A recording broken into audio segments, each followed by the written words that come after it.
बिस्मिल्लाहिर्रहमानिर्रहीम अस्सलामुअलैकुम दी Urdu Islamic teacher channel में खुश आमदीद। आज 11 रमज़ान बुध का दिन है। आज के दिन ला इलाहा इल्लल्लाहु और साथ अल्लाह पाक का ये एक नाम या गनीयु, इसको मेरे बताए हुए तरीक़ेकार के मुताबिक पढ़ लें। इंशाअल्लाह ताला अगर आपके घर में गैब दौलत की बारिश ना हुई तो फिर आप कहना इंशाअल्लाह ताला ये अमल करके आप मुझे दुआ ज़रूर देंगे कि ये अमल आपके घर में गैब दौलत की बारिश बरसा देगा, क्योंकि ये ला इलाहा इल्लल्लाह का बहुत ही मुजर्रब और ताकतवर अमल है। मेरे बहन और भाइयों, आज 11 रमज़ान बुध का दिन है। आज का दिन बहुत ही ख़ास है क्योंकि आज दूसरा अशरा मग़फ़िरत शुरू हो चुका है और इस अशरे की बहुत ज़्यादा फजीलत है। ये अशरा अल्लाह पाक से अपने गुनाहों को बख्शवाने का अशरा है और अपनी हर हाजत को पूरा करवाने का अशरा है।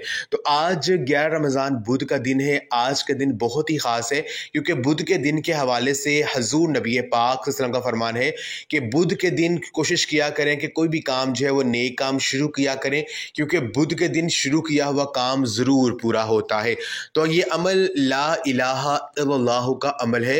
इसकी फजीलत के बारे में हदीस पाक में रसूलुल्लाह सल्लल्लाहु अलैहि वसल्लम का फरमान है कि एक दफ़ा हज़रत मूसा अलैहिस्सलाम ने अल्लाह तबारक व तआला से अर्ज़ किया कि ए परवरदिगार, मुझे कोई चीज़ सिखा दे जिसके साथ मैं तेरा जिक्र किया करूं या मैं इसके साथ तुझसे दुआ किया करूं। तो अल्लाह तबारक व तआला ने फरमाया कि ए मूसा तू ला इलाहा इल्लल्लाहु पढ़ा करो।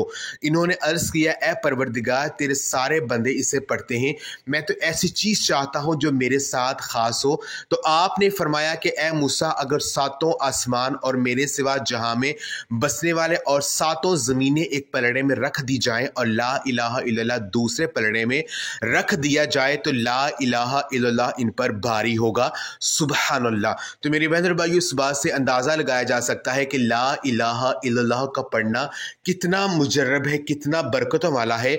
इसको पढ़ने की बहुत ज़्यादा फजीलत है। ये अमल किस्मत को बदलने वाला अमल है और ये अमल अल्लाह पाक से अपनी हर हाजत को पूरा करवाने का अमल है। तो आपने करना ये है कि आज 11 रमज़ान बुध के दिन आप ये अमल किसी भी नमाज के बाद कर सकते हैं। आपने ला इलाहा इल्लल्लाह पढ़ना है और साथ अल्लाह पाक का ये नाम या गनी, यानी ए गनी करने वाले, इस नाम को जब पढ़ेंगे और साथ अल्लाह पाक से दुआ करेंगे तो अल्लाह पाक आपको ऐसी ऐसी जगह से रिज़्क अता करेंगे, ऐसे ऐसे आपको गनी कर देंगे कि आपकी आंखों को भी यकीन नहीं आएगा।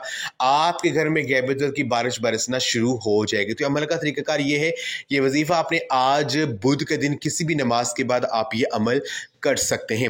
आपने करना यह है कि ला इलाहा इल्लल्लाहु, ला इलाहा इल्लल्लाहु, आपने ये जो ख़ास कलमा है, इस ख़ास तस्बीह को आपने 300 मरतबा पढ़ना है। 3 तस्बीहें आपने इसकी पढ़नी है।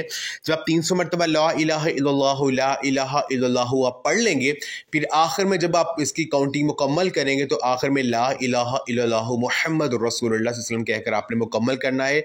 उसके बाद आपने अल्लाह पाक का ये नाम या गनीयु, यानी ए गनी करने वाले, इस नाम को आपने 100 मरतबा इस तरह से पढ़ना है, या गनीयु या मुसब्बिबल अस्बाब, या गनीयु या मुसब्बिबल अस्बाब, यानी ए गनी करने वाले मेरे लिए असबाब पैदा कर दे। जब अल्लाह पाक को इस तरह से पुकारेंगे तो अल्लाह पाक आपके लिए ऐसे ऐसे असबाब बना देंगे, ऐसे ऐसे रिज़्क की बारिश करेंगे कि आप देखकर हैरान हो जाएंगे कि अल्लाह पाक ने कैसे हर तंगी से निकलने का रास्ता जो है वो आपके लिए बना दिया है। तो ये अमल करके अल्लाह पाक से दुआ करें, इंशाअल्लाह ताला घर में रिज़्क की बारिश ना हुई फिर आप कहना घर दौलत से बढ़ जाएगा, घर में हर तरह की मौली परेशानी का खात्मा हो जाएगा।